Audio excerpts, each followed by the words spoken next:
Fala galera, boa noite, sejam bem-vindos a mais um podcast Conectados Paraíba, aqui direto do portal Zona Leste, em Campina Grande, dia 27 de outubro. O ano passou assim rápido, de uma forma impressionante.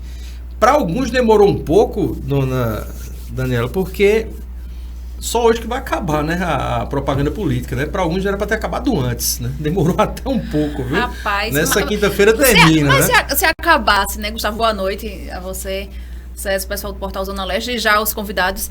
Se acabasse a propaganda política, acabasse o moído em grupo de WhatsApp, em rede social, né? Tava até bom, mas o moído só vai acabar, acho que segunda-feira. E olhe lá, né? Né? E muito boa noite. Boa noite a você. A todos. Pois é, domingo, estamos aí há 3 dias, né?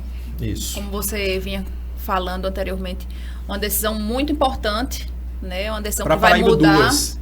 né? Né? A Paraíba e o Brasil. Isso. Né? E aí a gente tem uma grande responsabilidade e por isso que hoje a gente está aqui, né, para debater esse momento. Hoje, mais uma vez, a gente traz o advogado André Mota e o professor e cientista político Maurino Medeiros, professor da UFCG, né, para a gente fazer essa avaliação desse cenário. Tem muita coisa aí rolando, muitas águas passando por debaixo da ponte, como a gente fala, e a gente vai tentar entender como é que está essa situação, né? É verdade. A gente teve um debate aqui há algumas semanas, né? O André participou também, o jornalista Paulo Pessoa também esteve conosco aqui, em que a gente analisava o cenário político, à época também, analisando um pouco também as situações de deputados, senadores, né? Que agora não veio ao caso, pelo menos de forma direta, de forma indireta ainda assim, porque eles continuam atuando, né? Lógico, né? E como atuam. Até porque, para o lado do presidente Jair Bolsonaro, é uma das, digamos, ferramentas, é uma das armas, tem uma maioria, né, em Brasília, nos dois poderes.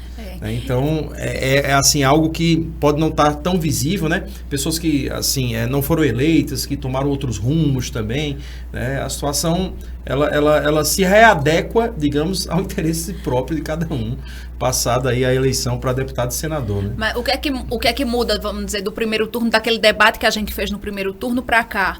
Os apoios e alianças, né? Deputados que foram, né, bem votados, ou até candidatos que foram bem votados, né, apoiando, né, os candidatos a governo do estado, apoiando, né, candidatos à presidência e assim, o xadrez, né? Porque a gente ficou naquela expectativa, quem vai apoiar quem, né? Aqui, por exemplo, todo mundo esperava que o veneziano apoiasse. O João era meio que uma coisa meio que lógica. Pela questão presidenciável, exato, né? Exatamente. E aí, assim, ele, né, mudou toda a lógica, né?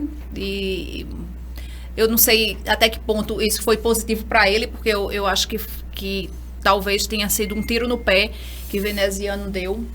Ele já, né, não foi bem votado aqui, já tinha tido uma derrota, né, na prefeitura, já tinha tido uma derrota quando colocou a mulher como candidata, não conseguiu eleger a esposa, a Ana Cláudia, né, e aí optou pela aliança, né, pelo apoio a Pedro. Eu vejo muito mais assim, lógico que a gente saber, assim, eu pelo menos não sei se os convidados sabem, mas promessas futuras que ele possa ter acreditado, até porque a junção e publicamente, né, de forma aberta, não sei se espontânea, entre Cássio Cunha Lima e veneziano, né, foi algo que chamou a atenção. Então, não sei se promessas futuras, né, preencheram naquele tempo o ego. E vou além, né, não sei se também um pouco de rancor e mágoa com a postura do governador João Azevedo em relação à figura de veneziano, né, nos últimos tempos, ao ponto de se tornarem rivais, antes, né, digamos que amigos na política. Então é muita coisa que a cabeça da gente, eu acho que não consegue, às vezes, assimilar tudo, e não sei se conseguiremos, independente do resultado, né? E já joga assim um pouco a bola, já passar logo a bola quente para os dois aqui. E isso já botar, né, os dois na... Porque você falou sobre xadrez, discussão. André, né, o professor também. No xadrez, a gente sabe, geralmente são peças pretas e brancas, né? Ali, as cores não se confundem, mas quando a gente vê, por exemplo, vote em Pedro 45, amarelo e azul, e Lula vermelho, ali 13, a grosso modo, e o inverso também, né? Vote em João e vote em Bolsonaro. esse xadrez fica meio... A gente se sente um pouco daltônico, né? Não entende um pouco, porque antigamente as cores não se confundiam, né? Boa noite, André. Boa noite, Gustavo, Dani, professor Maurino, aos nossos amigos conectados. A lógica do comportamento do eleitor, realmente, ele tem algumas nuances que a gente precisa avaliar. A gente fala muito lá na ciência política, né, professor, que o eleitor muitas vezes escolhe de forma racional o que é mais benéfico a ele objetivamente. Então, você tem aí interesses econômicos, muitas vezes, você tem interesses políticos, muitas vezes, que acabam fazendo com que essas escolhas elas sejam diferentes. Numa eleição presidencial, você ter determinado viés político ideológico, e numa eleição estadual, você ser um pouco mais pragmático em ver aquilo que é benefício. O que é importante a gente frisar é que, tanto no âmbito estadual quanto no âmbito federal, nós temos campos políticos bastante delimitados.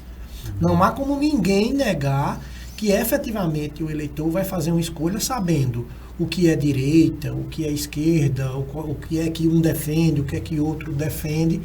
E aí, mesmo que haja essa linha cruzada de alguns eleitores que fazem um voto descasado, vamos dizer assim, é importante frisar que cada um vai fazer sua escolha dentro daquilo que pensa, porque efetivamente esses campos estão muito expostos.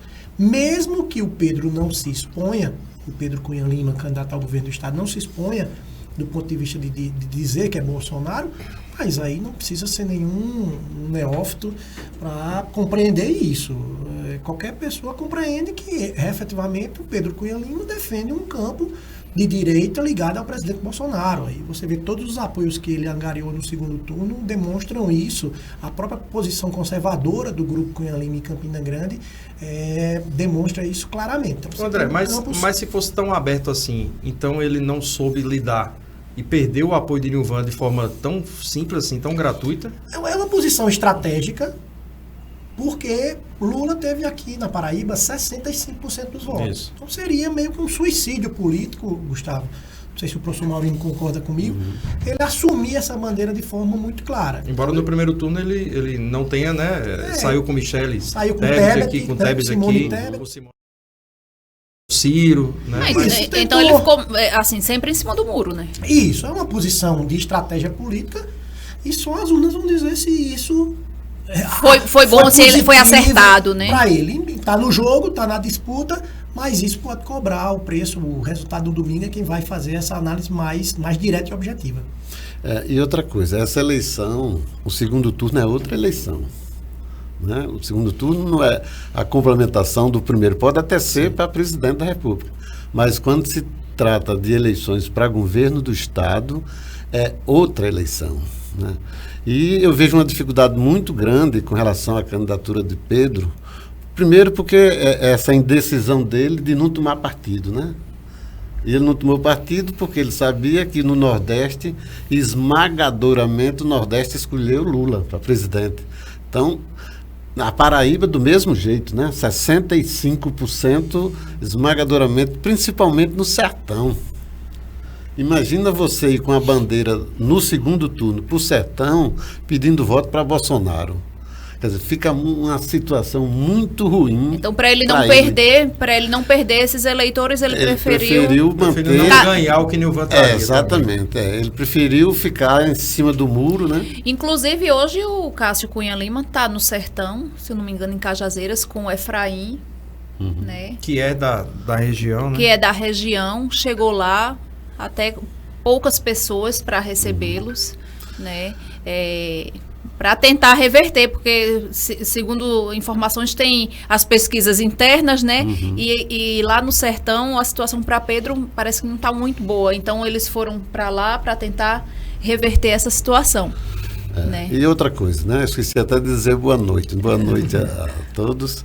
Né? Mas veja, no primeiro turno, por exemplo, vou dar um exemplo bem claro. O senador eleito, Efraim, se você acompanhar o que foi o desempenho de Efraim, ele esteve em várias cidades da Paraíba apoiando Lula. Os prefeitos decidiram apoiar Efraim, mas apoiando Lula, né? E Lula ganhou em todos os municípios da Paraíba. Então, no segundo turno, né, Pedro está com Efraim debaixo do braço. Mas será que o eleitor vai atender a Efraim, a demanda de Efraim, para que ele mude, por exemplo, para Bolsonaro, quer dizer, é uma questão extremamente sensível que só domingo a gente vai saber. É uma confusão, né? Demais. Né, Gustavo? Assim, acho que até o eleitor mesmo fica confuso. Assim, às vezes a gente até escuta assim, pessoas que, tipo, eu ainda não defini, né? Ainda tá... Tem um termo que usam, não sei se também dentro da situação, diz assim, o samba do crioulo doido, né? Quando você não entende a situação, né? No meio político, vocês acham que é mais ou menos isso que a gente está vivendo? Porque assim, antigamente era assim, vou dar um exemplo aqui, a Paraíba quem diz, Ronaldo, Humberto e Maria, você decorava aquilo ali, era aquilo ali, era uma régua que você seguia aquilo ali. Hoje você vota em Bolsonaro, mas o candidato do governo já não é necessariamente de direita, não segue a linha, e o deputado, o senador. Isso é evolução ou é assim uma falta de identidade da política hoje em dia? Gustavo, às vezes a gente, por conta da exposição hoje que as redes sociais permitem, a gente tem isso de forma mais flagrante. Mas eu me lembro, por exemplo, na época que Cássio era candidato a governador, que já existiam os comitês Cássio Lula.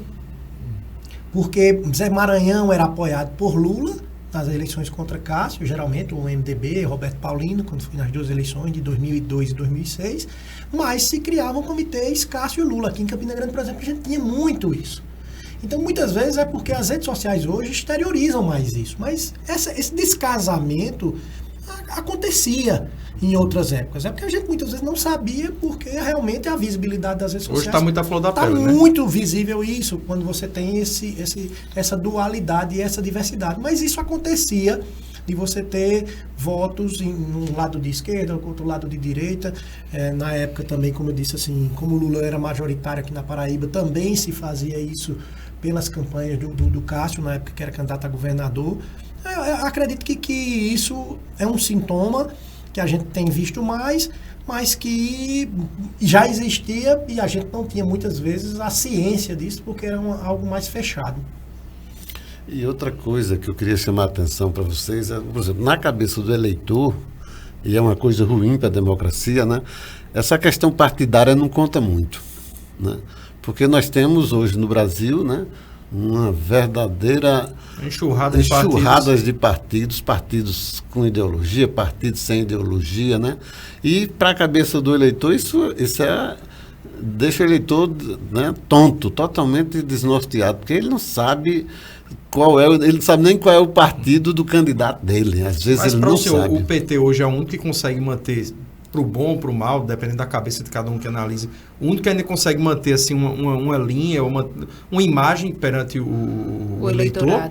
Porque, por exemplo, o PSDB, o que já foi, o PMDB que não é mais, que é MDB, e meio que, assim, das figuras que se colocam como protagonistas, através do seu partido, o PT seria o único que consegue. O PT, ele teve uma criação diferente dos demais partidos, né? Quer dizer, foi um partido que nasceu, né, localizadamente em São Paulo, geograficamente, nasceu com a conotação de lideranças de movimentos sociais, da igreja, né? Então ele tem um partido que tem uma certa linha ideológica, tênue às vezes, mas uma linha ideológica visível, né? Diferente dos demais partidos, muito diferente. Então talvez isso, na memória de alguns, né, de alguns eleitores que tenha mais essa preocupação, o PT tem mais essa visibilidade. Só que essa eleição não é... O pessoal não está votando no PT. Essa eleição, as pessoas estão votando em Lula. Lula é mais do que o PT. Pelo menos para o Nordeste, nas eleições que Lula foi presidente, eu acho que Lula estava acima do PT. Muito acima. Podia estar em qualquer partido. Eu acho. Qualquer partido que ele tivesse, o pessoal votaria não no PT, não nesse, mas votaria no candidato Lula, né? Então é o lulismo que está presente na sociedade. Se isso é bom ou ruim, nós vamos ver mais para frente no futuro, né? Nas análises vamos fazer. Mas eu acho que isso, na nossa concepção de política, isso não é muito bom. Porque isso fragiliza um pouco a democracia, porque toda democracia só é forte se ela tiver partidos fortes. E se os partidos, né? Tanto eu escrevi um artigo alguns anos atrás, era partidos políticos, como tomar partido.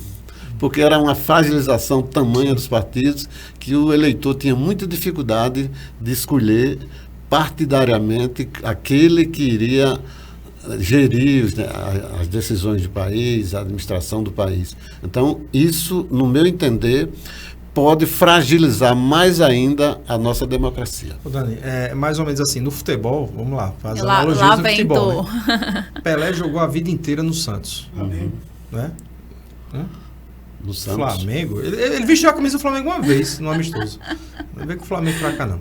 Pelé jogou, assim, a figura de Pelé sempre foi, né, assim, vinculada à imagem do Santos. Isso. Você pega um Casagrande, você pega o Corinthians, Zico no Flamengo, e por aí vão vários outros. Né? Jogaram depois um ou outro time, mas Lula e o PT são assim, assim, carne e unha. Né? Quando você vai puxar outros ditos protagonistas da política, você já não tem mais tanta identidade. Isso. Né? Pelo menos que tenham se tornado protagonistas, que tentaram, a gente teve vários. Como você tem o Ulisses Guimarães há 1000 anos atrás do PMDB. Isso. Não é isso? Então, assim, era uma questão, né, assim, realmente de raiz. E isso se perdeu, assim, váriros próprios presidentes Bolsonaro querem um partido hoje via é de outro, isso, exatamente. Né? O Ciro ainda tenta, né, ali, até sendo um pouco muito flexível ao partido. O Ciro hoje parece ser menor do que o partido. Não sei se vocês concordam, mas se flexionando as situações que, pelo menos, da pessoa dele, a gente não nota espontaneidade. Né? Até o pronunciamento dele em apoio a Lula mostrou isso, né? Exato. Então, eu acho, inclusive, Gustavo, que talvez essa tenha sido uma falha do Partido dos Trabalhadores, do PT. Não souberam Renovar por dentro o partido. Ficaram muito dependentes da figura de Lula, que você tem um lado bom e um lado ruim disso. O Lula tem um capital político, como o professor disse, dele mesmo. O PT ficou um pouco refém disso, não soube criar uma alternativa. E aí o nosso sistema partidário ele se organizou entre a figura do PT, representada por Lula, e o antipetismo. Então, você teve durante cerca de 20 anos a polarização PT-PSDB. Sim. Quando o PSDB não conseguiu angariar uma força suficiente, surgiu o bolsonarismo. Mas o bolsonarismo é uma figura claramente de antipetismo. Mas até que ponto? Isso eu acho que é um debate muito bom. Até que ponto hoje, né, não é só Lula e não é também o anti-bolsonarismo? Porque na última eleição ficou muito claro, né, embora também, com todo respeito, o candidato que o PT apresentou para o Brasil fosse quase que uma surpresa. Ele era conhecido em São Paulo, que é o Haddad, mas para o Brasil foi uma pessoa meio que não era conhecida. Né? Não tinha expressão. E agora, justamente, não tinha expressão. E agora, né, até que ponto é o Lula, né, com todos os seus benefícios e malefícios na cabeça de cada um que vota, e o antibolsonarismo também diante da questão da pandemia e tudo mais. Dá para dividir isso? Assim, matematicamente é quase impossível, né? Mas dá para dividir um pouco da culpa e do acerto, digamos. Nós estamos vivenciando um momento que ninguém está votando a favor de nada. É contra alguém, né? Contra alguém. Isso é o anti-Flamengo, viu? Na final sábado, viu? Todo mundo é Atlético Paranaense. A maior torcida do Brasil é do Atlético Paranaense. Então, Gustavo, a gente até lamenta isso porque aí as pessoas turvam um pouco a sua opinião, não avaliam as coisas com uma certa racionalidade do ponto de vista de escolhas políticas, porque... e aí vem a fake news como um fenômeno disso. As pessoas estão tão emocionadas, tão apaixonadas com esse anti-algo. E aí você foi muito feliz quando você diz isso, é anti-PT, é anti-Bolsonaro, aí não dá pra gente dividir muito, tem que diferenciar. O fenômeno político, Dani, é idêntico. Ambos os lados, eles apresentam esses mesmos sintomas da negativa aos partidos políticos, que o professor colocou aqui, da relevância que são os partidos políticos para todo o processo democrático. Agora, é importante a gente dizer que isso não é um fenômeno do Brasil. A gente tem um costume de achar que o Brasil é mas isso é um fenômeno mundial, de ter figuras políticas acima dos partidos políticos, essa negativa de que o partido político é uma instituição importante. Nós temos isso num fenômeno mundial. Precisamos ter uma avaliação muito cautelosa para não achar que isso é uma coisa só do Brasil, né? Vamos trazer o episódio do Roberto Jefferson. Como é que vocês, né, avaliam? A gente estava aqui conversando em off essa situação, porque o fato foi grave, mas já houve Já outros para politizaram. abafar, né? Já houve outro fato para abafar, que foi essa questão das inserções, né? Como é que vocês estão avaliando isso aí? Não, as bolhas de ambos os candidatos, né, vão ver esse episódio de forma totalmente diferente. Mas tem como defender o Roberto Pra- Jefferson? Na bolhas bolsonaristas, sim. Né?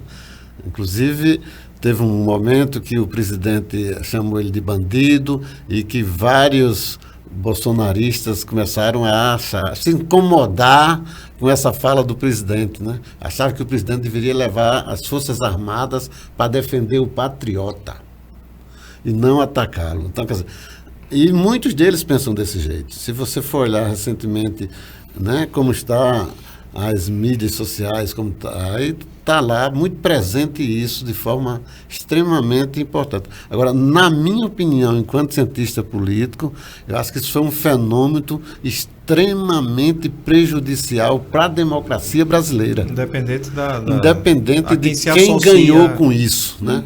Quem perdeu com isso foi a democracia brasileira, né? Que foi um ataque escancarado, né, aos poderes constitucionais do Brasil e um ataque de forma mais depreciativa possível, né? Então, eu imagino como a imprensa internacional fica vendo o Brasil num momento como esse, né? Nós já somos mal vistos nos últimos anos, né? E com esse atentado ao Supremo Tribunal, quer dizer, não foi o atentado, não foi a ministra, o atentado foi ao Supremo Tribunal Federal. Então, isso lá fora repercute de forma extremamente negativa. E no Brasil, só aqueles, né, que têm uma percepção melhor da situação é que vão definir quem ganhou e quem perdeu com isso. O problema é que as pessoas não estão né, sendo também. racionais, né? Eu acho que deixar a racionalidade de lado e tá, né, sendo levado pelas emoções e pelas paixões. Ô, Dani, mas assim, a interpretação, como o professor disse, né, das formas, do mesmo fato, como Sim. cada lado, assim, colocando, Cada que é horrível Sim, falar assim. é horrível. Né, a gente Porque parece que é, individualizar, né, que cada é uma cabeça torcida de- e é time de futebol. A gente já né? comparou isso aqui. Mas até que ponto vocês não acham também... Pra mim, a pessoa do Roberto Jefferson já parece uma pessoa assim, que a cabeça não está no lugar já faz um certo tempo nas declarações, nos vídeos dele. Mas até que ponto também ali não está só o fato... Porque assim, foi politizado esse fato de várias formas, inclusive, dizendo que a base e a origem do Roberto Jefferson é do PT, que é aliado a Lula e blá, blá, blá, blá, e já foram colocados. Mas até que ponto, André, também... ele, Roberto Jefferson, até outros políticos também, não trazem para si um poder de forma tão exagerada que o Brasil dá a eles. A legislação dá um poder aos políticos de uma forma exagerada. A gente não pode, assim, esquecer um fato que aconteceu no nosso estado, que foi o fato entre Ronaldo Cunha Lima e Roberto Buriti, né? Então, assim, é lógico ali, décadas atrás, mas tem outros e vários outros fatos que a gente, assim, o poder está muito nas mãos, às vezes, de poder fazer o que acha que quer, né, do que deve. A própria legislação, eu escutei no jornal há poucos dias aí, um condenado a assassinato, aí, um acusado de assassinato, porque é a época de eleição, e aí o advogado pode falar muito bem, né? Parece que a política é uma bolha que ela envolve tantas coisas ruins que o futebol às vezes envolve também, que o cara matou outra pessoa e foi lá, deu o depoimento dele, foi embora. E assim, aí já é uma questão de tantos dias que pode, que não pode. Tá? A política ela absorve muitas coisas também, que eu acho que poderia ser repensado muita coisa, tanto no âmbito do poder dos políticos, quanto a falta, às vezes, de poder, até da polícia, em relação ao que a política impõe, a eleição impõe. Eu acho que assim, o cenário político ele precisa ser repensado como um todo. Né? Assim, Aí, Gustavo, você são duas coisas diferentes, mas que eu acho que... Aí você vê, quando o Poder Judiciário intervém, o Poder Judiciário ele é uma das três funções, né, do Estado nosso, na divisão de poderes, e o Poder Judiciário vem justamente para brecar essa força do Poder Legislativo e do Poder Executivo, para fazer cumprir a lei, para que nós tenhamos o que a gente chama de um Estado republicano, onde as leis vigorem e que as pessoas não sejam acima da lei. E aí há uma crítica em massa ao Poder Judiciário. A exposição hoje que você tem de um TSE, de um STF, que as pessoas apaixonadamente taxam o tribunal de um lado A ou de um lado B, é um negócio surreal. As pessoas se esquecem de coisas básicas. Você citou aí, por exemplo, que Roberto Jefferson foi um dos grandes baluartes da época do governo Lula. Isso. Então a gente não pode achar que o Roberto Jefferson era bom naquela época e agora passou a ser ruim, ou o contrário, ou era ruim porque era Lula, mas as pessoas simplesmente ignoram isso, Dani. Então, quem é de Lula acha que Roberto Jefferson hoje não presta e esquece do passado do Mensalão. Foi um dos articuladores do Mensalão, Roberto Jefferson, pelo PTB, ele mesmo que detonou todo aquele escândalo e que levou à prisão de vários membros do PT, e hoje detonam o Supremo Tribunal Federal, taxando o Supremo Tribunal Federal de lulista. No momento em que você tem, como eu disse, um episódio do Mensalão, professor, que vários membros do PT foram presos. O próprio presidente Lula foi preso, passou vários dias, 500 dias, uma coisa assim, eu não me lembro exatamente. Não é? E aí eu não vou entrar no mérito se foi correto, se não foi correto. Eu tenho uma posição do ponto de vista jurídico que aquela condenação realmente ela não poderia se dar, e eu acho que a própria posição do Moro, tanto na última eleição como agora, demonstram a parcialidade dele, que aquela condenação realmente ela não tinha base jurídica, mas o fato é que houve uma punição ao ex-presidente Lula e que as pessoas esquecem disso. O Supremo é desse jeito, o TSE, o ministro é de um tal lado, e esquecem de todos os julgados contra membros do PT e ficam nessa rinha de galo. Porque agora é bom, agora o Supremo não presta. Quando o Supremo condenava os petistas, todo mundo achava bom e bonito o Supremo, e o do lado do PT acha ruim. E agora, vice-versa. Isso não traz um debate assim. Isso aí eu acho que a gente poderia criar um debate já além também. Mas é porque uma coisa puxa a outra que fica quase que impossível a gente...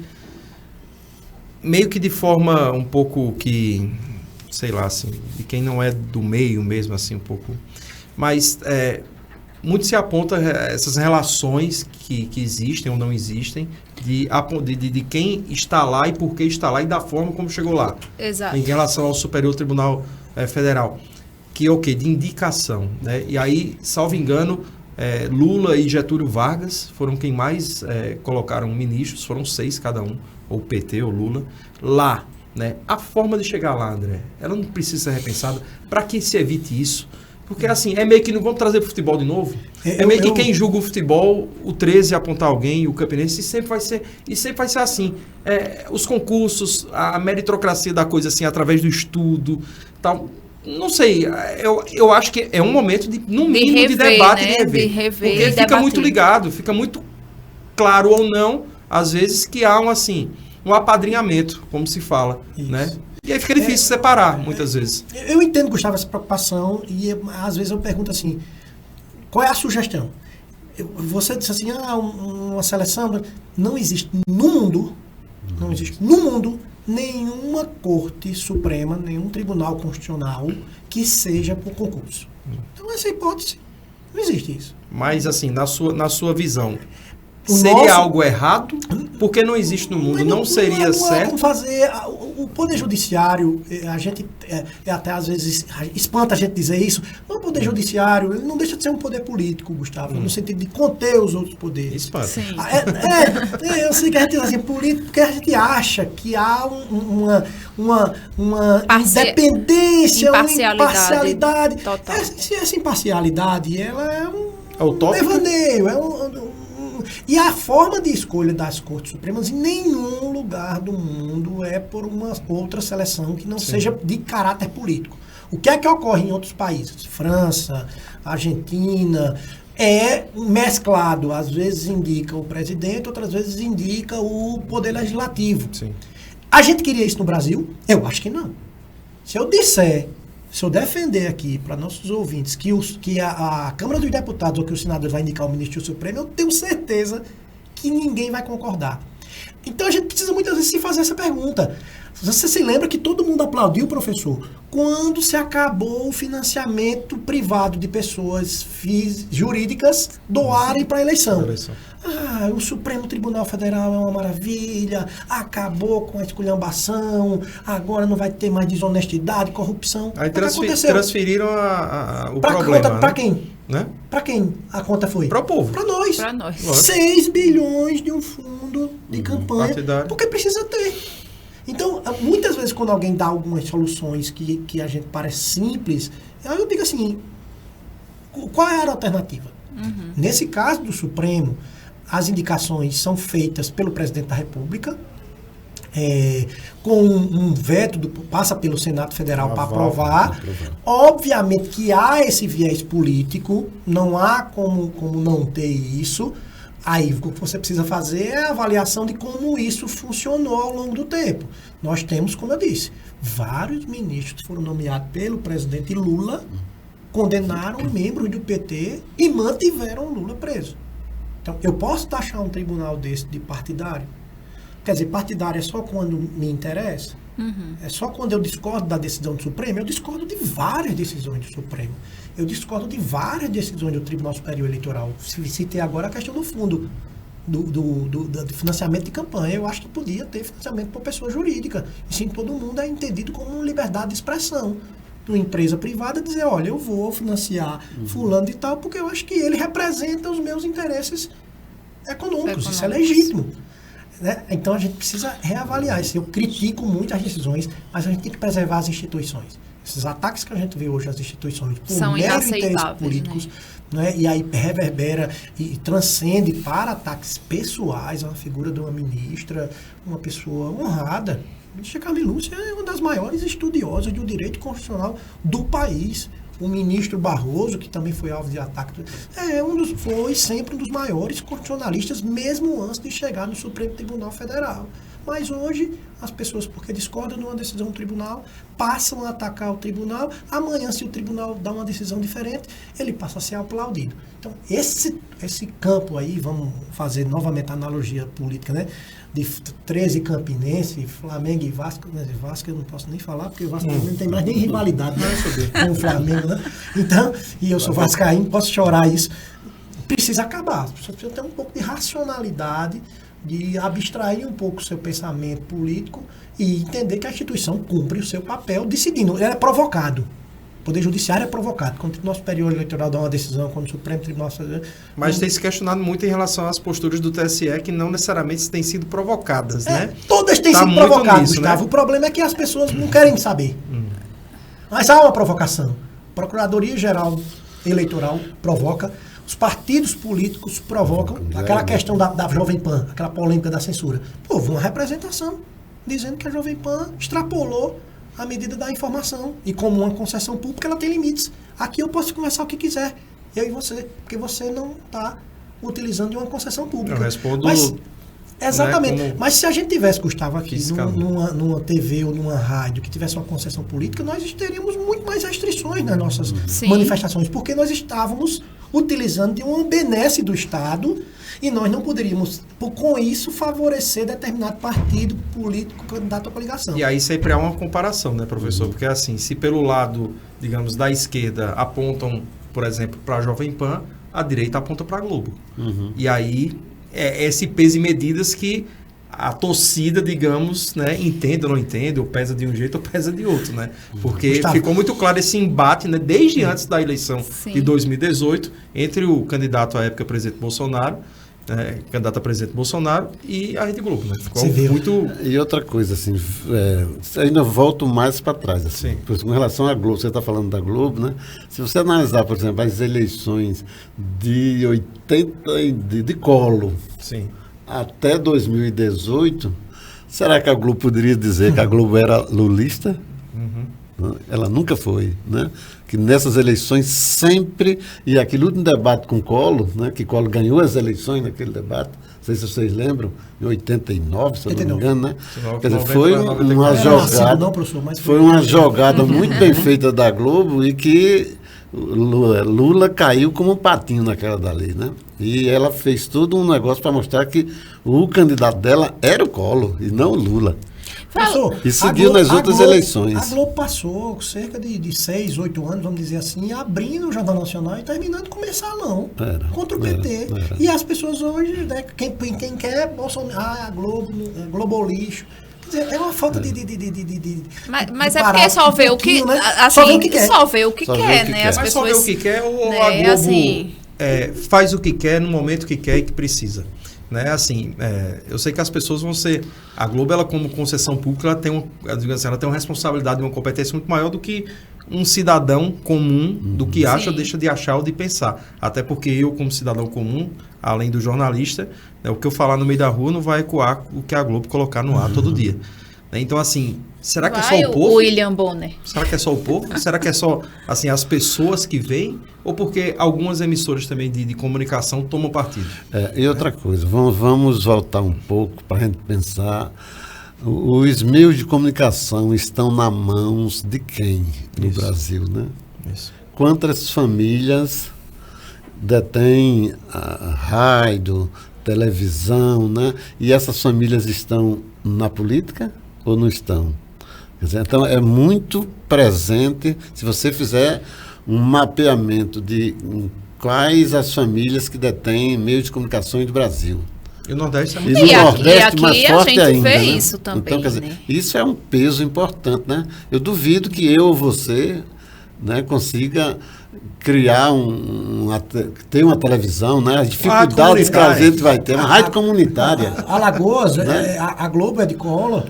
Exatamente. O Maranhão então, quer dizer, é do Grupo Sarney. Então, quer dizer, há uma coisa que eu volto atrás, que é até um assunto meio chato, que é um assunto mais da área de política. Quer dizer, tem duas obras importantes nesse país que as pessoas deviam ler.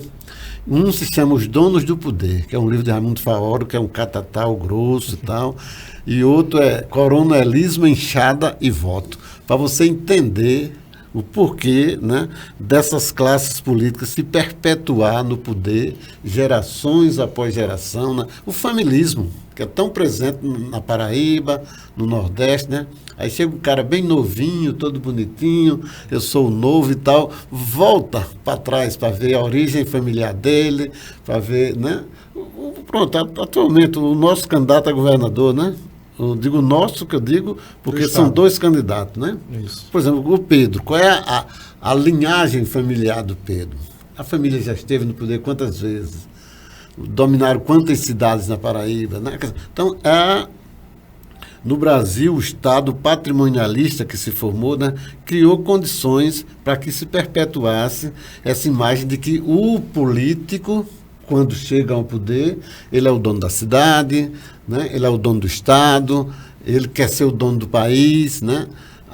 Nos pequenos municípios, o cara não trabalha na prefeitura, trabalha na casa dele. Quem quiser vai conversar com ele na cozinha da casa. A prefeitura não serve de nada. Quer dizer, então, isso é o quê? É uma coisa de mostrando como se processou a construção desse Estado patrimonialista do Brasil. Quer dizer, é como se o patrimônio que ele, ao chegar ao poder, passa a ser dele. Sim. E não do povo que votou nele. Então, isso é uma formação cultural no Brasil que é muito ruim, né? E que está presente há mais de 300 anos. Acho que desde que o Brasil é o Brasil, que está presente. E como romper isso, né? Não falta um pouco assim... É horrível, assim, a gente, né, analisar e pensar sobre isso, porque a gente vai e corre para cá. Será que aqui tem jeito? Aí corre para outro canto. Será que tem jeito? E aí, às vezes, a gente, né, falta, assim, termina... se escorar, né, em alguns né, momentos, como romper. em relação a... Né, Mas não falta um pouco também um povo, assim, né, tomar rede para rua, essas coisas... Assim, discordando ou concordando em alguns momentos, assim, que alguns movimentos são necessários, alguns são até banais. Em alguns momentos a gente tem visto isso. Mas, assim, quando o senhor coloca, né, alguns políticos, eles trazem para si esse poder como se fossem donos. Né? Não falta o povo também se achar um pouco mais dono, se respeitar um pouco mais, escolher um pouco mais o voto. Mas não é todo mundo, repensar. né, Gustavo, não, que tem. Mas não, mas eu digo assim. Eu não vejo o povo brasileiro também. Assim, de tomar a iniciativa, de ter atitude, assim. As pessoas são, assim, eu vejo as pessoas. O orgulho do Brasil na hora de Copa do Mundo e eleição. Passivas. Eu não sinto o brasileiro se sentir orgulhoso em dizer isso é meu, eu vou tomar conta disso, eu vou escolher melhor meu voto, eu vou ser melhor pessoa. Eu não consigo, velho. Me desculpe. Isso eu faço na geral, né? A mim, não é você, né? Eu só me lembro disso na campanha O Petróleo é Nosso, nos anos 50, né? Isso aí teve a manifestação popular e tal, em defesa da criação da Petrobras. Mas isso foi nos anos 50. Até que eu tenho visto, Gustavo, desde, por exemplo, 2013, naqueles movimentos, né? Antes da Copa do Mundo, eu tenho visto a população mais engajada. Mais inquieta. Mais engajada. Aí, assim, não vou entrar no mérito se é a favor, contra, eu tenho muita restrição, porque eu acho que as pessoas faltam um pouco de análise mais racional das coisas e por simplesmente ter um lado e aí, não é? Por esse lado. Mas eu vejo uma movimentação maior das pessoas de discutirem política, de irem para a rua se manifestar. Hoje mesmo você vê aí nas redes sociais essa inquietude, essa coisa. Eu só acredito que a gente está passando um pouco do limite na forma de expressar isso. Acho que perde um pouco, então, da essência, entendeu? Assim, não se discute a essência. Sem sombra, ela chega as ao pessoas extremo, não ouvem, né? Não ouvem. Uma das coisas, a democracia é inclusividade. Se você não escuta o problema do outro, a gente falou, por exemplo, na última vez que nós tivemos aqui, sobre a participação da mulher na política. Sim. Se eu não consigo participar, permitir que as mulheres participem das políticas, para discutirem, para falarem sobre seus problemas, e a gente tentar construir políticas públicas que envolvam essas pessoas e diversas outras categorias, a gente não vai construir uma democracia bacana, saudável para todos nós. Então, o que eu acredito é que há uma participação das pessoas hoje, movimentos políticos muito bacana, muito grande, mas eu acredito que precisa baixar o tom, tanto de um lado quanto do outro, no sentido de a gente se permitir mais ouvir o outro. Ouvir, né? O que a gente vê hoje é que as pessoas só querem dar sua opinião, mas não querem ouvir, né? Até eu, conversando antes com o professor, falando que o bom debate, ele é muito saudável, né? Eu acho que é preciso colocar na mesa o contraponto e assim a gente vai construindo a democracia. Só está faltando realmente razoabilidade em relação a isso, porque é que nem, eu vou comparando sempre ao futebol. Para mim, a política hoje é futebol, assim, não me passa outra imagem que não a comparação ao futebol. Antigamente as arquibancadas não precisavam de divisão. Torcedores de 13 Campinense iam ao estádio, no mesmo ônibus, andavam a pé, discutiam no calçadão. Hoje não tem condições, hoje tem que ser jogo de torcida única. Na política, daqui a pouco vai ser assim, tu vota na esquerda, tu vota no sábado, o da direita volta no domingo, porque ninguém pode mais se encontrar no meio da rua. Então, assim, o que André fala é o que a gente espera, na teoria assim, é bonito, mas na prática realmente a gente não consegue vislumbrar, isso é muito pouco. E você imaginar que o Brasil precisa evoluir a esse ponto, que vai precisar disso para evoluir, eu não consigo ver isso em 5, 6, 7, 8 anos. Eu não consigo. Ao ponto que se extremizou a situação, né, se polarizou a situação, eu não consigo. Quem ganhar vai sair por cima, que seja, principalmente, a gente está falando mais para presidente, eu acho que para o Estado, às vezes se confunde, né? Como a gente falou do veneziano, Nilvan, meio que se confunde ainda. Mas para presidente é algo muito polarizado, que eu não consigo, daqui a 4 anos, a gente ver uma evolução do país em ver, por exemplo, peraí, se Bolsonaro foi mal e Lula não foi tão bem, ou já não era bom, essa terceira opção que tanto se discutiu e que caiu por terra, não existiu, tá? Eu não consigo ver alguém imaginando isso. Uma maturidade do eleitor, de você pelo menos né? dizer, peraí, dá para ver um pouquinho fora dessa caixinha, professor? Dá para sair um pouco assim dessa minha torcida por Lula, dessa minha torcida por Bolsonaro e dar uma olhada ali para aquele candidato, quem sabe ele tem uma tem uma boa legal, proposta, né? Eu não consigo ver assim. Eu acho que os votos até para Tebet e para Ciro foram muito mais assim, situações de pessoas meio que indecisas, que, sei lá, não tenho muita convicção, eu vou votar em alguém diferente, para não me criar um estereótipo sobre mim de Lula ou Bolsonaro. Não sei se o senhor concorda. Assim, não tem muita convicção, não consegui ver. Não, eu volto ainda bem para trás. Eu ainda levo isso em relação à formação do Estado brasileiro. Como é que foi, como se deu a formação do Estado brasileiro? Ou seja, uma elite que chegou ao poder, principalmente depois da República Velha, né? Depois da proclamação da República, e essa elite não permitiu o mecanismo de inserção da população nas decisões políticas, na participação política. Isso não foi permitido. Então, nós criamos um modelo para o Brasil, que é um modelo que não permite isso. Não permite isso. Você vê, por exemplo, até a própria Constituição diz lá. Nós somos uma república federativa, né? Presidencialista, né? Com contornos participacionistas. Mas veja que até, por exemplo, o artigo, se não me engano, é o 14 da Constituição, que fala aquelas formas de participação, né? Mas no final, aquelas formas da participação, no final cai na mão do Congresso. Quer dizer, é uma participação que não é participação. Quer dizer, era preciso que houvesse mecanismos institucionais para que a população pudesse efetivamente participar. Eu lembro na década de 90, Veja, na escola, que assim, eu fiz um trabalho e estudei um pouco para entender o que era o parlamentarismo. Meio que se dividiu a sala, vamos estudar aqui o que é o parlamentarismo, o presidencialismo, né, tal, e se dividiu tal. E eu me encantei com o parlamentarismo, pela proposta, só não para o Brasil. Você vê, por exemplo, com relação a essas experiências... Com relação a essas experiências de orçamento participativo, que alguns municípios, né, alguns estados fizeram aqui o estado, bem ou mal, né? Mas assim, foi uma coisa efêmera, passou rápido. Hoje ninguém quer saber mais de orçamento participativo, quer dizer, mas é uma coisa que... Mas querem saber de orçamento secreto. Mas quer saber do orçamento secreto. É uma coisa que necessariamente trazia a população para opinar, para dar o pitaco, né? Então isso é importante, quer dizer, é essa criação que faltou na formação do Estado brasileiro, porque o pessoal sempre quis tratar a política, mas com a população de lado. Nós só precisamos do voto de vocês e mais nada. Então isso é difícil de criar isso. Agora, se a gente não buscar mecanismos para criar isso, aí nós estamos mal, porque vai continuar essa polarização eterna, não sei até quando, e a gente nunca mais vai assistir jogo de Campinense 13 misturados. É bem improvável, assim, pelo menos no futebol. Mas na política, vamos torcer que mude, né? A gente estava falando também sobre debate, né? Tem debate local, hoje inclusive tem um debate, né? E também vai ter o último debate para, né, presidente. Candidatos a presidente. Vocês ainda acreditam que o debate é capaz de mudar o voto?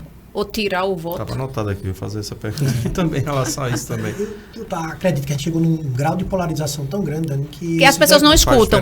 Debate até o professor falou de uma eleição que foi assim, que foi decidida em um debate. Né? Hoje... Exato, por isso que eu fiz a pergunta, porque assim, o debate, a ideia é que a gente escute as propostas, mas ali nem se fala em proposta, né? Ali só existem trocas de acusações, né? Você fez isso, enfim.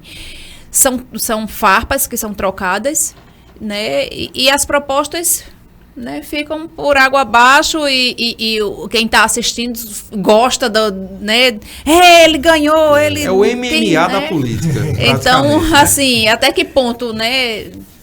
O debate ele vai mudar o voto de alguém ou vai tirar o voto de algum candidato. E até eu vou dizer o seguinte, eu falei de MMA, tudo é esporte, né? A cabeça tem que mudar esse negócio.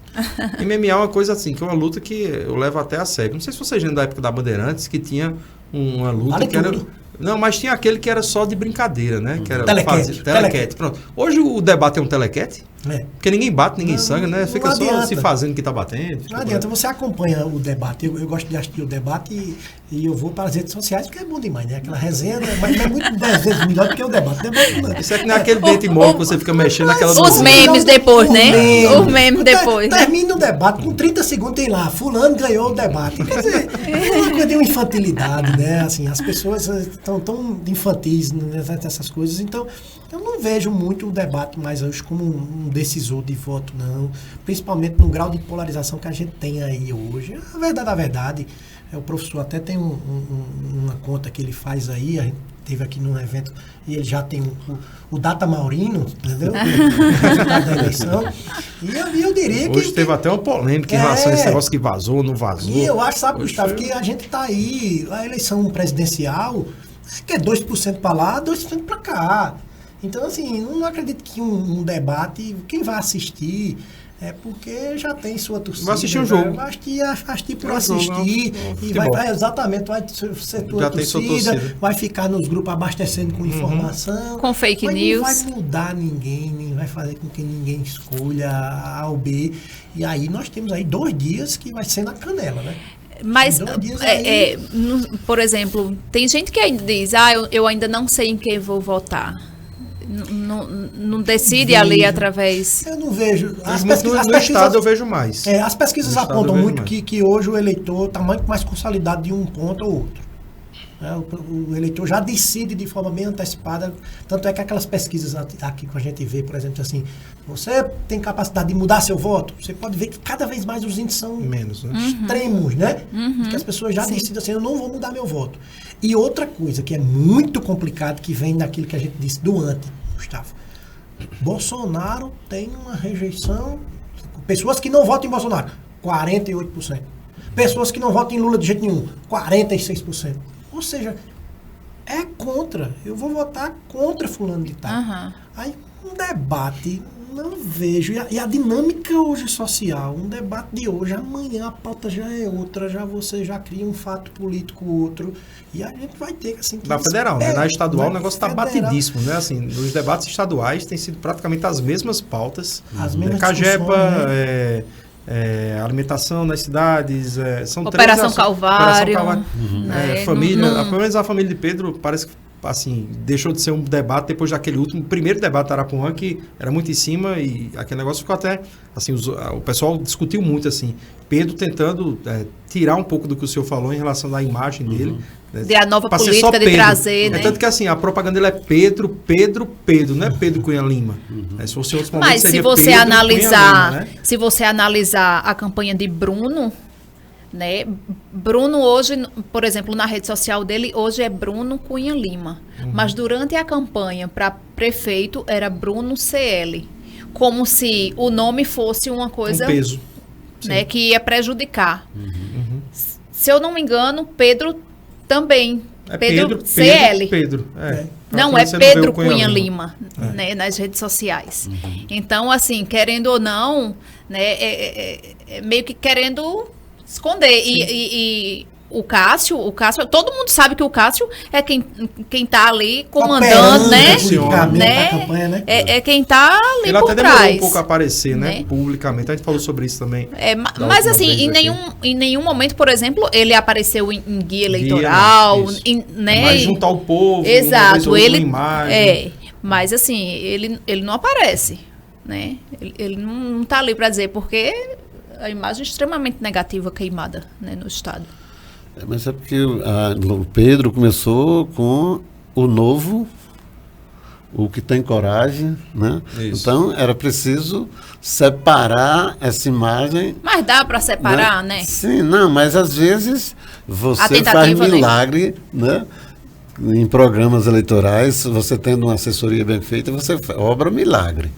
Mas voltamos um pouquinho com relação a essas pesquisas. Né? Eu, honestamente, eu acredito nas pesquisas. Óbvio que nem todas conseguem acertar, mas a grande maioria das pesquisas, elas acertam.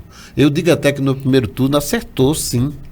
Porque deu 40, deu 50 para Lula, com 2 a mais e 2 a menos, Lula teve 48. Mas teve pesquisa de quase 15%. Aí né? errou assim, na 13%. Na do antigo Ibope foi um negócio subida do Bolsonaro nos 2 dias final. Mas mesmo assim, chegou quanto? A 43. Ficou, né? Se você for para mais ou para menos, se aproxima. Agora, para essas, você fala um pouco agora sobre os debates. Se os debates decidem. As pesquisas dizem que mais de 90% já estão definidos, de ambos os lados. Mas tem aquele que diz, eu vou votar em quem? Não decidi ainda. Eu acho que se um debate, né, ou um bom debate, que quase não está acontecendo, se esse bom debate acontecer e se um candidato nocautear no bom sentido o outro, isso vai, com certeza, provocar naqueles indecisos, olha, eu vou votar nesse. São poucos, né? Mas esses poucos podem ser decisivos. Mas para isso, principalmente, né? Não é eleição polarizada. O Globo foi até 2 horas da manhã, eu quero doido para dormir. Mas como é que, assim, debate do zumbi. Vou fazer verdade. The Walking Dead dos debates, mas assim, eu ia perguntar até para vocês. Eu não sei, não acompanhei a relação de pontos em relação à audiência dos debates. Porque o que repercute depois, fica gravado na internet e tudo mais, muita gente às vezes vai acompanhando e tudo mais. Mas a audiência em si, ela tem sido boa ao ponto desses indecisos realmente estarem interessados em assistir um debate para definir o seu voto? Assim, eu vou dizer pelo menos da minha convivência. Não. Eu não vejo. Primeiro que é difícil encontrar alguém indeciso. Eu acho que quem está indeciso não tem interesse nenhum. E esse nocaute meio que assim, diante de tudo isso que a gente falou, ali tem duas pessoas que se acham certas. É muito difícil alguém cair em contradição, porque sempre é um ataque. Difícil ter uma resposta. Quando você é provocado sobre algo, eu vejo muito pouca resposta em relação àquilo. Eu vejo só eu dou um aqui, tu dá um aqui de volta. São experientes, né, Gustavo? Então, assim, Dois meio que da República, é quase que difícil. Teve muito em relação ao primeiro debate, que foi aquele debate naquele estilo que eu não gosto, das pessoas praticamente não, se tocando, parecia que alguém ia bater em alguém ali. Mas o último debate, já no segundo turno da Band... É esse que eu tô falando. Eu não gostei. Eu não gosto daquele formato. Que determinou lá 15 minutos. Porque ficou... Não, pra audiência, beleza. Ficou muito tenso. Parecia um jogo de futebol pra mim novo. Ficou muito tenso. Na hora que Bolsonaro se aproximou de Lula e tocou aqui, né, no ombro dele... Aquilo ali pra mim não deveria decidir nada. Aquilo ali pra mim não era... Aquilo não é o princípio do debate. Né? Ali se perde muito, se desvincula muito do porquê o debate existe. Aquilo é um teatro. É tanto que Lula se perde e dá mais de 7 minutos para Bolsonaro discursar. Então, assim, eu não gostei. Às vezes, não é porque o cara foi mal num debate naquele estilo que ele não está preparado, que ele não tem ideias, mas não se discute ideias, como bater no outro, bate e volta. Então, assim, eu não consigo consumir algo que me faça votar com mais consciência em alguém ou deixar de votar pelo debate. Né? Como a gente via os debates com o Ronaldo, com o Buriti, naquela época. Né? Você tinha orgulho, você enchia o peito e dizia assim... Era diferente, mas não é só debate, as coisas são muito banais hoje. Mas é um fenômeno das redes sociais. A informação hoje está muito mais fácil. Antigamente as pessoas certo ou errada, né? O guia eleitoral era o grande e o comício, né? Os comícios, antigamente, as pessoas saíam de casa para assistir um comício, para ver o que o candidato ia falar. Tinha uma bandinha para tocar também, um musiquinho, o comício é aqui, hoje em dia, né? É um showmício aí. Para que assistir um debate? Se daqui a pouco eu vou ter nas minhas redes sociais todos os extratos, as frases de efeito. Então, é um fenômeno da sociedade. Quando o debate está ao vivo, já aqui. Isso. É um fenômeno da sociedade, que é bom, a informação é bom. Mas não, eu acho que é mais uma fase de transição, acho que não vai continuar assim. Acho que vai chegar um momento que vão... Hoje em dia o povo está comprando LP de novo, viu? Não é mais só música, não é mais música no celular só e no pendrive, não. Eu acho que uma hora vão retroceder um pouco, porque esse modelo... Mas a pergunta que eu faço para todos, se esse debate não é importante, e por que é que o Ibope vai lá para cima? Todo mundo quer assistir o debate da Globo na sexta-feira.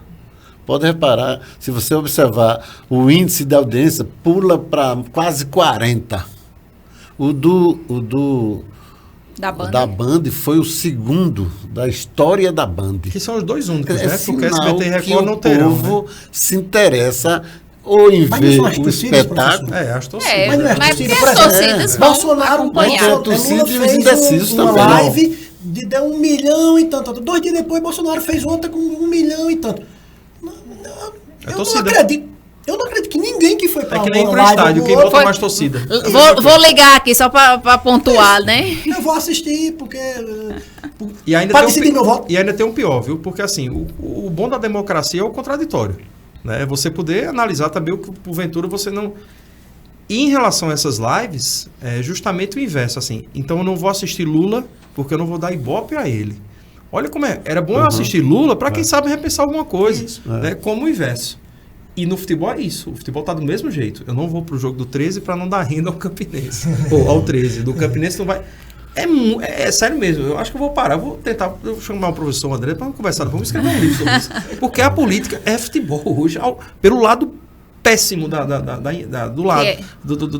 da análise. Porque pegou tá assim, as coisas, as características ruins, né? Hoje é bom torcer pro Flamengo, beleza. Violência, né? Porque tá na mídia, Exato. tá imprimindo. Mas daqui a pouco não é.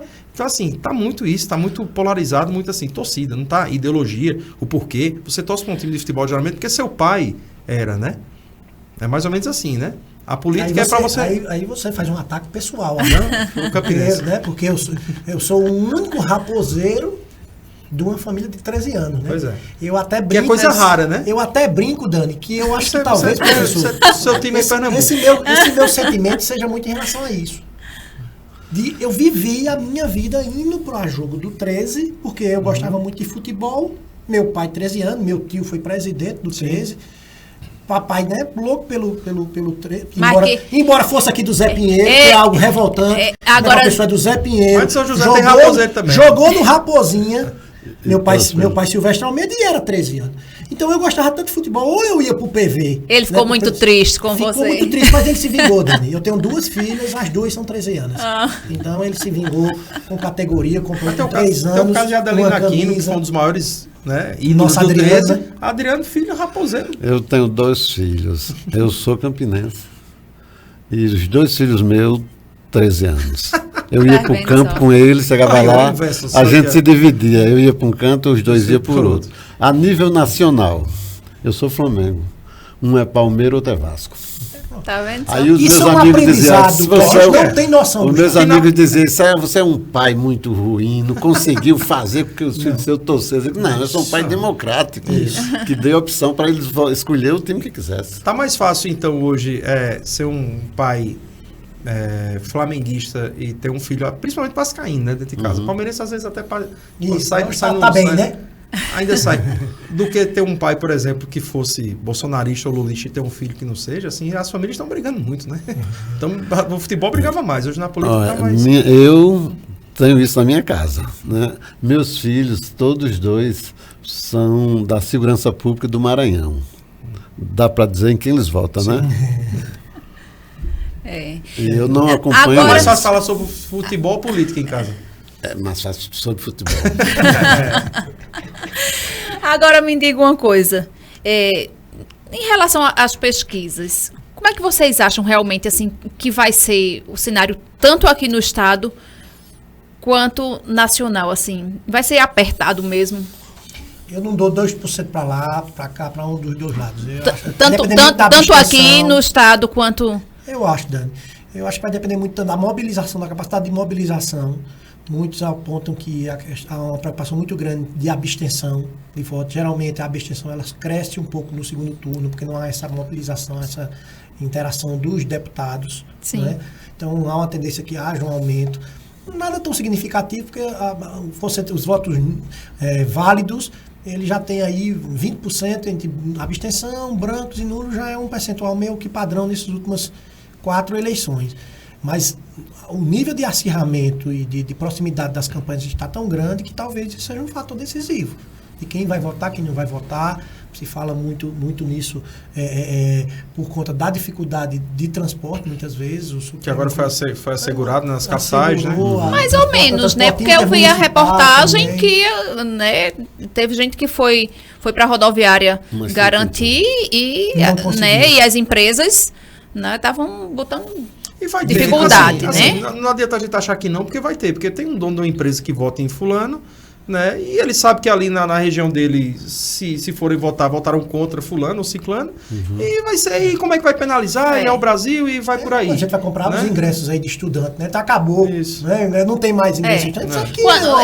Às vezes eu vou comprar passagem para amanhã, né? O idoso não tem o direito à gratuidade. Acabou, né? Nunca tem. Ou então você tem que vir tal dia, tal hora, assim, assado. Assim. Então é uma dificuldade enorme que, tipo, ninguém tem direito, na verdade. Houve muita reclamação disso, Dani, em relação ao primeiro turno em Campina Grande. Que havia uma determinação, certo, de transporte gratuitos e muitos disseram que os ônibus não rodaram. Então havia uma permissibilidade, mas não tinha ônibus. Aí pode ser, aí daqui a pouco acontece uma transferência de culpa, né? Mas do poder público, do privado. Mas no primeiro turno, a abstenção, ela se manteve praticamente iguais às eleições anteriores. E não tinha ônibus. Não tem ônibus. Quer dizer, agora vai ter ônibus gratuito, obviamente não para todo mundo, mas eu acho que essa abstenção, ela vai talvez até diminuir um pouquinho por causa disso. Agora, se você me pergunta quem ganha, eu não sou vidente, né? Não tenho essa capacidade ainda. Mas, assim, no estado da Paraíba, se você pensar a votação do primeiro turno, e se essa votação, obviamente, vai sofrer mudanças poucas, mas vai, e nem todos conseguem, por exemplo... veneziano não quer dizer que os votos todos dele ele consiga transferir. Isso aí é impossível em qualquer eleição, como o Nilvan, né? Nilvan, mesmo sem o apoio formal de Pedro, isso não quer dizer que ele vai transferir voto para Pedro na capital, claro que vai, mas necessariamente não todos. Mas, assim, pela estrutura que o atual governo tem, na minha opinião, ele tem um pouco mais chance de ganhar essa coisa. Porque ele tem a máquina, né, do Estado, que é uma máquina, querendo ou não, é uma máquina muito forte. Tem partidos, né, a coligação dele é uma coligação extremamente grande, né, então isso pesa na balança. E o caso de Nilvan também acho que pesa de uma forma onde Pedro... Assim, é muito difícil pra gente, como ele disse, assim, recebe o apoio de veneziano que assim, usa muito do palanque de Pedro para poder fortalecer a imagem dele vinculada a Lula, fica muito claro isso.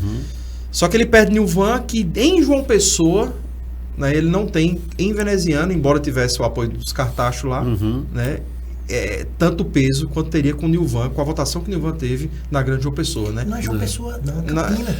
Nilvan foi o Campina segundo também. mais votado em Campina. Exato. É um fenômeno, é uma coisa que a gente precisa... Mas eu digo assim, a figura de Nilvan... Em Campina até eu acho que é mais natural transferir Nilvan para Pedro. Em João Pessoa, em João Pessoa é mais difícil. Porque vem o bairrismo também. Como, né, vem esse lado bairrista, né, da política também. Uma pessoa que não tem nenhum vínculo com agora, Nilvan, com absoluta Bolsonaro, certeza, né? Nilvan está com um cacife muito grande para ser prefeito de João Pessoa. Pessoa. Vai ser uma... Daqui a 2 anos. É outra guerra. Você tem lá guerra. o pastor Sérgio, que teve uma votação muito grande, boa pro Senado. E foi Cícero até tentando surpreendente, reeleição, viu? né? Carneiro, Cícero foi teve só uma votação vez, né? boa. Cícero, o prefeito Cícero Lucena. As eleições... Vai ser acirrada, viu? Você tem vários polos aí para ser discutidos, que passam por essa eleição de domingo, né? Sim. Agora, me diga uma coisa. A gente sabe que não pode, né? Mas a compra de voto pode também, né, influenciar nesse resultado aqui no estado. Eu tenho muito cuidado quando eu falo sobre isso, assim, porque eu não sei até que ponto, sabe, as pessoas estão tão sujeitas a isso. Você tem essa história de distribuição de cesta básica, de não sei o quê.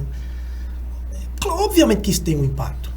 Mas eu confesso a você que seria um achismo muito grande a gente achar que as pessoas... É subestimar demais o eleitor. O eleitor. Eu acho que a pessoa recebe o benefício e faz a avaliação daquilo que entende que é melhor, que é pior, mesmo recebendo um benefício específico. Eu devo dizer, e aí o que nos assiste me permita dizer isso por uma questão de honestidade intelectual e quem vive em campanha há muito tempo, que nós tivemos esse ano o maior abuso de poder político que uma campanha pôde ver. Os auxílios que foram dados pelo governo federal, os benefícios que foram dados em plena campanha. Qualquer prefeito em candidatura estaria cassado hoje, ou candidato a governador. Não sei se isso vai ser suficiente para reeleger o presidente Bolsonaro. Ele pagou para ver. E o aumento no Auxílio Brasil, auxílio para caminhoneiro, auxílio para taxista. Isso né? é claramente um abuso de poder político. Que é abuso de poder político, para quem não está acostumado com esses conceitos jurídicos, é usar da máquina pública em benefício de uma candidatura. Nós temos uma legislação eleitoral que ela visa equilibrar a disputa eleitoral, o princípio da isonomia, uma base do direito eleitoral. Então você tem lá uma série de condutas vedadas a quem está em campanha de reeleição, ou para si ou para beneficiar um terceiro. No caso do presidente Bolsonaro é para si, certo?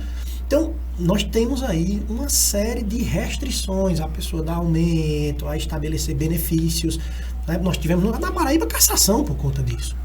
Então, assim, nós tivemos no Brasil o maior abuso de poder político, de utilizar do poder público em benefício de uma candidatura presidencial. Volto a dizer, se fosse um prefeito do município do interior, estaria cassado flagrantemente pelas instituições eleitorais para respeitar a isonomia, a competição e o equilíbrio. E ninguém está vendo isso a nível nacional? Vê, Dani, mas assim, você tem uma dificuldade porque há esse embate com os tribunais justamente para já sugestionar o tribunal e dizer assim, e você restringir benefício é muito, muito delicado.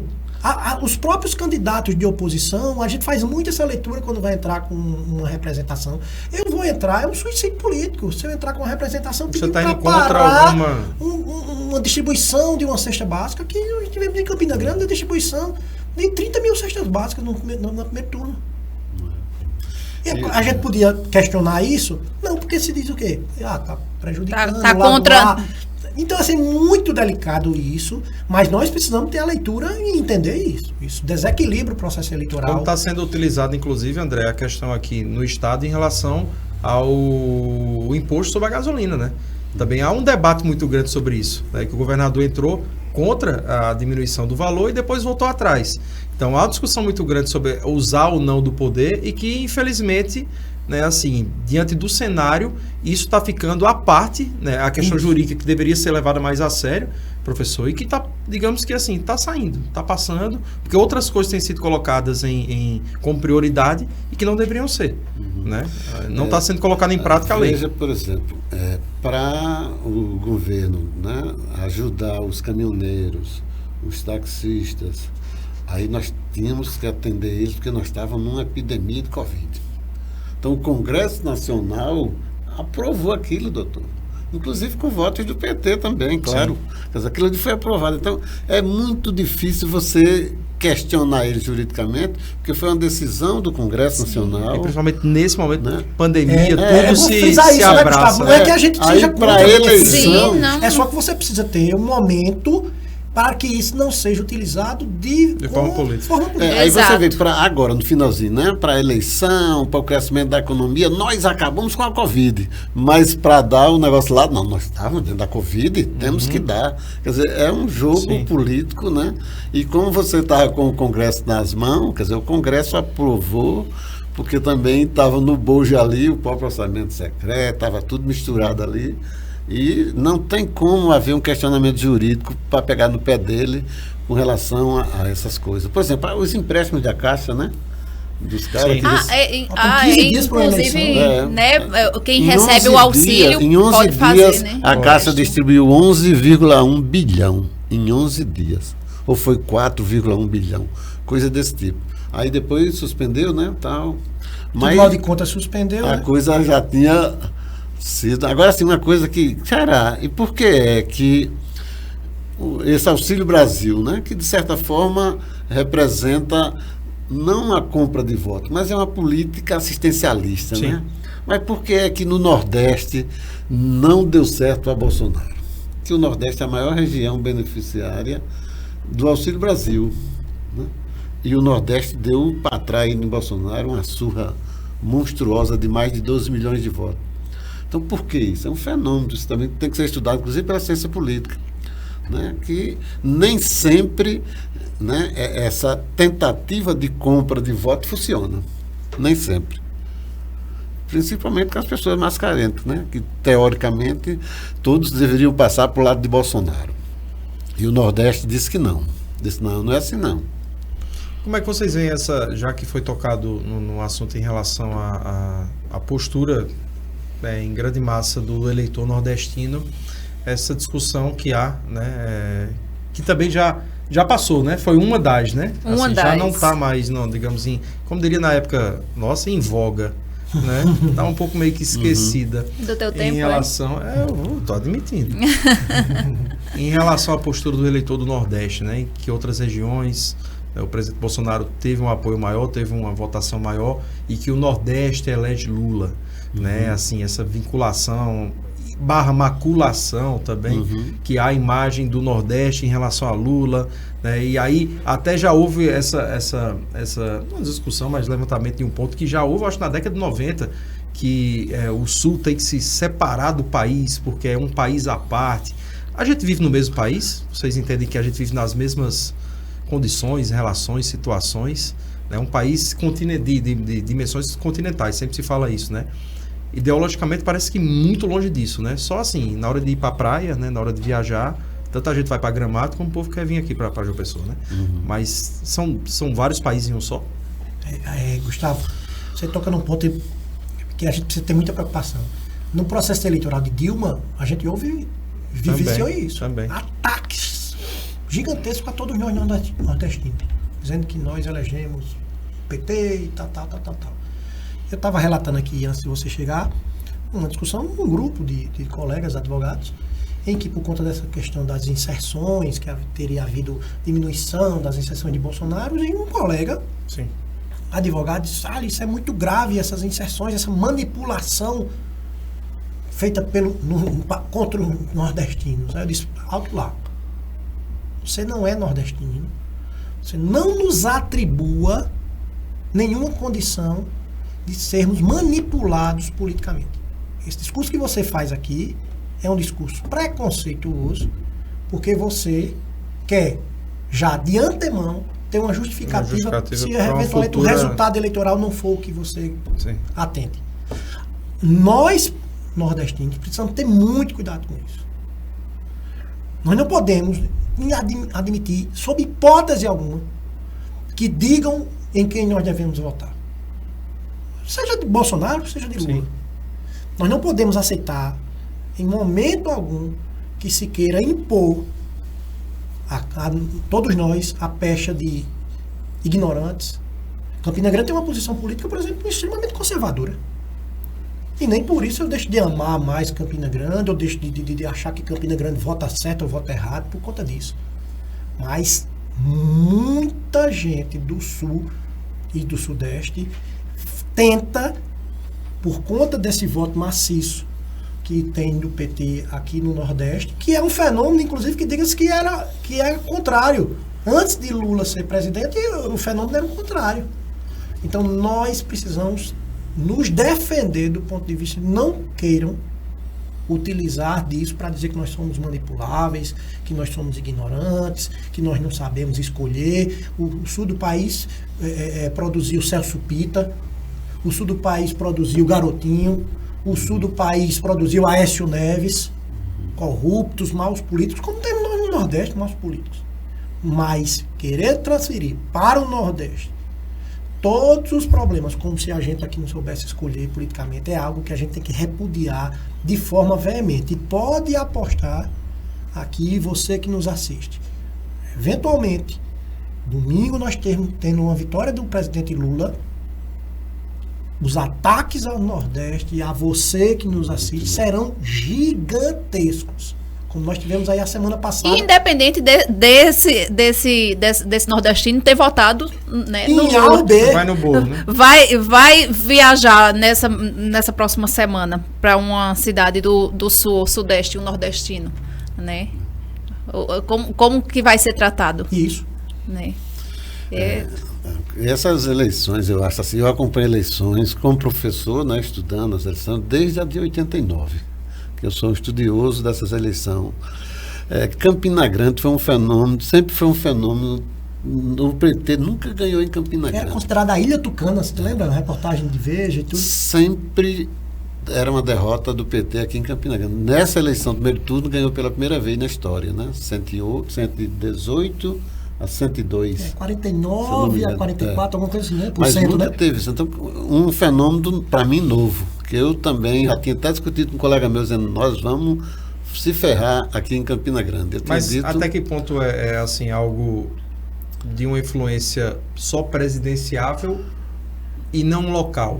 Não, eu acho que é presidenciável. É o Lula. Não é a influência da figura do próprio veneziano, do próprio João com a máquina, como você colocou. Lula não transferiu o voto para o veneziano, né? Não ao ponto do que ele esperava, eu acho. Né? Mas não transferiu. Lula pedia voto. Se você somar veneziano com o governador João, eu acho que foi 22%, um e 17% o outro, dá menos de 40%. O Lula chegou aos 49%.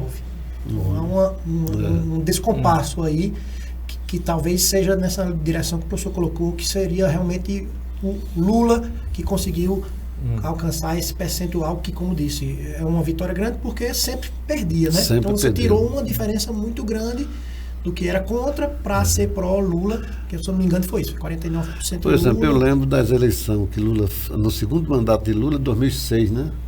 2006, todas as cidades do Nordeste, Lula ganhou, menos Campina Grande. Quer dizer, todas do Nordeste. É verdade.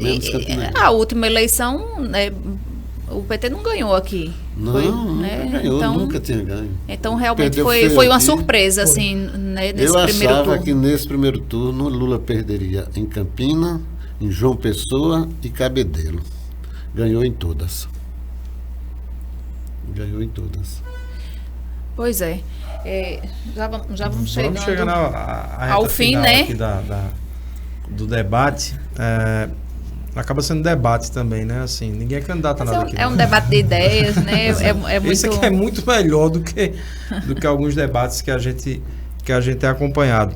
Mas eu acho que, assim, nosso papel aqui, como cada um na sua área, como professor, como advogado, a gente difunde informações, né? O advogado, ele sempre tem que vender informações, né? Quando a gente fala assim, criar ideias também, né?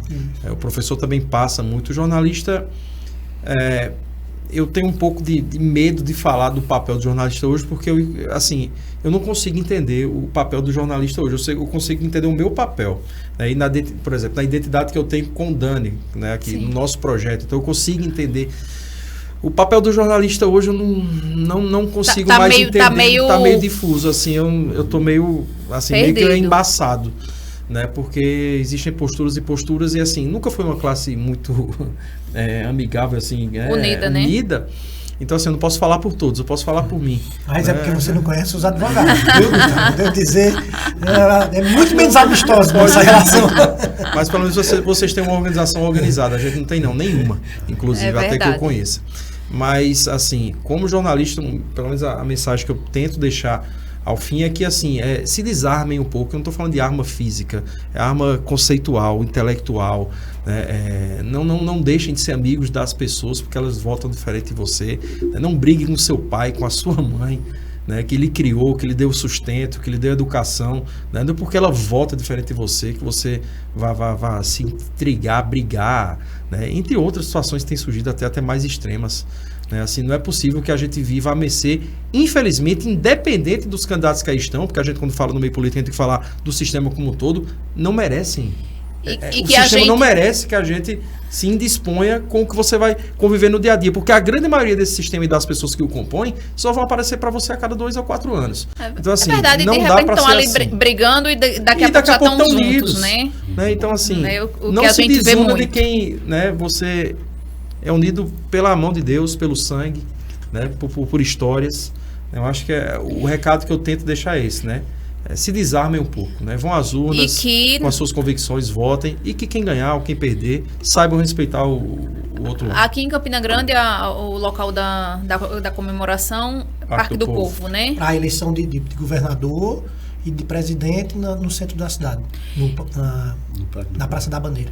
Então, assim... Porque pode haver um descasamento, exato. Então a Justiça Eleitoral teve esse cautela junto com os órgãos de segurança pública. Então, assim, que as pessoas também, né, comemorem, mas comemorem de forma saudável, né? Que deixem a violência de lado e o acirramento de lado, porque, né, eu acho que, graças a Deus, está chegando ao fim, porque eu acho que ninguém aguenta mais, né, esse movimento. É fake news, a gente abre o celular, só é coisa de política, liga o rádio, é só política, né, politicagem. E, mais politicagem, né, que política. Né, e assim, eu acho que todo mundo já está meio cansado. Graças a Deus, a campanha diminuiu muito tempo, porque antigamente eram 3 meses, dias, né? E agora 45 com mais 20, quase 30 dias, né? Isso. Mas, assim, tá todo mundo cansado, né? E eu espero que realmente, assim, seja um domingo de paz e que as pessoas respeitem o resultado das urnas, né? Agradecer desde já ao professor Maurino, a André, que mais uma vez está aqui, a PRE André. É quase um colunista aqui. É verdade. Conectados. Agradecer, né, a presença de vocês aqui para fazer essa análise desse momento que realmente é importante a gente debater e trazer essa discussão. Tá, eu também gostaria de agradecer pelo convite, né? E dizer que estou, enquanto professor, disponível sempre, porque esse é o papel da academia, que a gente possa contribuir no debate, na discussão, no entendimento do que seja política. E também, seguindo a carona de Daniele, eu quero dizer às pessoas que a política passa, mas as famílias, as relações de amizade permanecem. Então vão, com toda certeza, no domingo, dar o seu sufrágio universal, votem da maneira que achar melhor e lembre que é o voto que fortalece a democracia. Então, boa noite para todos e meu muito obrigado. Maurinho, Gustavo, Dani, Gustavo falou uma coisa que eu acho fundamental, é o nosso papel na sociedade. E nessa perspectiva eu queria deixar um abraço aqui para os nossos conectados e dizer que tenham a mais absoluta certeza de que o seu voto, a sua manifestação vai ser efetivamente contabilizada pela Justiça Eleitoral. Nós temos um órgão de gestão eleitoral que é respeitado no mundo inteiro, Gustavo. É considerado um dos melhores órgãos de gestão eleitoral, com toda a tecnologia, com toda a gestão, com profissionais concursados, com pessoas que gozam de uma respeitabilidade pela forma de eleição que é realizada no país. Muito se brinca até que nós só sabemos fazer duas coisas bem feitas no país, é eleição e carnaval. Nós temos uma eleição que com menos de 2 horas você sabe o resultado das eleições. É algo fantástico. Então isso não é a construção, um trabalho individual. São quase 90 anos da nossa justiça eleitoral e que nós precisamos respeitar essa instituição porque ela garante a nossa democracia. Nós temos um índice de sufrágio gigantesco, aumentamos aí quase 3 milhões de votos de jovens no país, só por força do trabalho do Tribunal Superior Eleitoral, do Tribunal Regional Eleitoral, das zonas eleitorais, e nós não podemos, por discursos vazios de interesses meramente políticos, atacar instituições que só nos ajudam e contribuem para que nós possamos exercer o voto. Então, tenha a maior certeza de quem você escolher eleitor será respeitado e será contabilizado pela Justiça Eleitoral. É essa mensagem final que eu quero deixar. É o que a gente espera que realmente aconteça, né? E a gente se despede, né, do nosso Conectados dessa semana, desejando paz. Acho que 3 letras tão pouco, né? Assim, parece, mas que a gente tenha paz de espírito daqui para lá, porque ainda vai acontecer muita coisa. Hoje ainda é quinta-feira, ainda tem muita coisa, né? Sexta, sábado, domingo, o próprio domingo, né?